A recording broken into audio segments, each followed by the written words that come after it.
Doing in the lives of kids. I've been working in children's ministry now 25 years. I was sharing with a friend yesterday,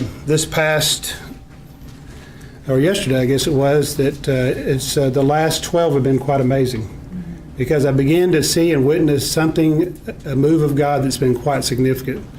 When I came to this church, Wedgwood, 12 years ago, I had been witnessing different things happening. I was a camp director for about a year and a half in Capitan, Mexico. And while I was there, prior to that, children's ministry and different things. But that was one of the points where God showed me the gifts of kids. And I was a camp director there. There was a program called L.I.T, CIT, and Nehemiah Teens. And what the Lord really began to reveal to me as I watched at this camp is I had 18-year-olds, 17-year-olds running the whole camp. And 18-year-old girl who's doing the spreadsheets, running the programming at the camp.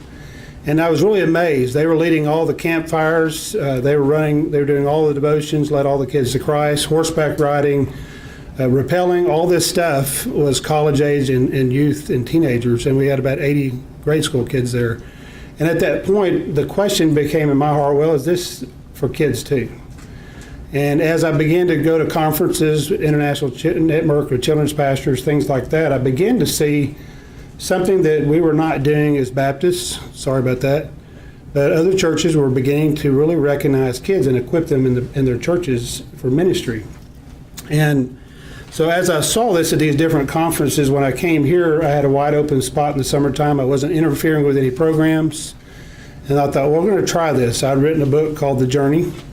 It was a 6-week devotion, and I said, okay, we're going to require parents, the kids do quiet times, we're going to train kids how to do ministry, puppets. We had puppets, praise team, and tech. That was all we had at that time. We had 17 kids. And then we went out, and I'll tell a little bit more of the story tomorrow too as well.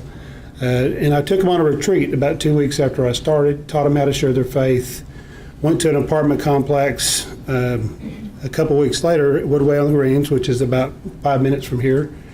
And I taught the first 3 days. And on the third day, I gave an invitation. I thought, well, I'll let the sixth graders counsel. 3 of them sat down, and 3 of those kids led kids to Christ. And I was kind of blown away. I said, okay, I don't trust this. So I sat down, and I talked to the kids, and they knew exactly what they had done. They had accepted the Lord. And that began a journey for me of watching and seeing, how Henry Blackaby says this is for us, just like Jesus said, is I watched the Father working and I joined him. And with the significance with L.I.T. and what we've seen in the last few years is we're watching God work and we join him where he's working at. And it's kind of been more and more as we're seeing it, he's asking us to step aside and allow them to step forward to experience him. And that's what we're going to hear. You're going to hear this weekend about how to move kids and empower them in ministry.